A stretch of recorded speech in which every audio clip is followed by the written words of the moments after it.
అరే ఏంద్రో చాలా హ్యాపీగా ఉన్నావు. ఈరోజు ఎలా గడిచిందేంటి? అరే మనకేముందనరా, మనం పేదవాళ్ళం కదా, మనకు రోజు ఎలా గడవాలని ఉందో అలానే గడుస్తుంది.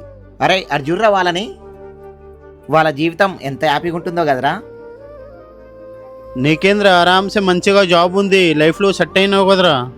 ఏం జాబు ఏమోరా, ఎంత కష్టపడి చేసిన అప్పులకే సరిపోవట్లేదు. అరే అతను చూడరా, అబ్బా ఏం జీవితం రా వాడిది. ఓన్ బిజినెస్, అసలు టెన్షన్ అనేది లేదు. ఎంత హ్యాపీగా ఉంటుండేమో కదరా. హలో సార్, ఒక 2 డేస్లో పేమెంట్ చేస్తా సార్, గిరాకులు లేవు. అబ్బా కోట్లాధిపతి, ఏ టెన్షన్ లేకుండా ఎంత హ్యాపీగా బతుకుతుండో కదా.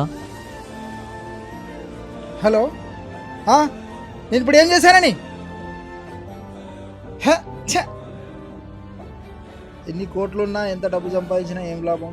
ఇంట్లో టెన్షన్ తోటి చచ్చిపోతున్నా. అబ్బా వాళ్ళ లైఫ్ బాగుంది కదా, కూలి పని చేసుకుంటారైనా ఎంత హ్యాపీగా బతికేస్తున్నారు. వాళ్ళలాగా నా లైఫ్ ఉన్నా బాగుండు. ఇంకొకరి జీవితం చూసినప్పుడల్లా మన దగ్గర ఏదో లోటు ఉన్నట్టే అనిపిస్తుంది, కానీ వాళ్ళు మోసే బాధలు మనకు కనిపించవు. అందుకే పోల్చుకోవడం మానేసి మన జీవితాన్ని మనం గౌరవిస్తూ ఉన్నదానితోనే సంతోషంగా ఉండగలిగితే అదే నిజమైన ఆనందం.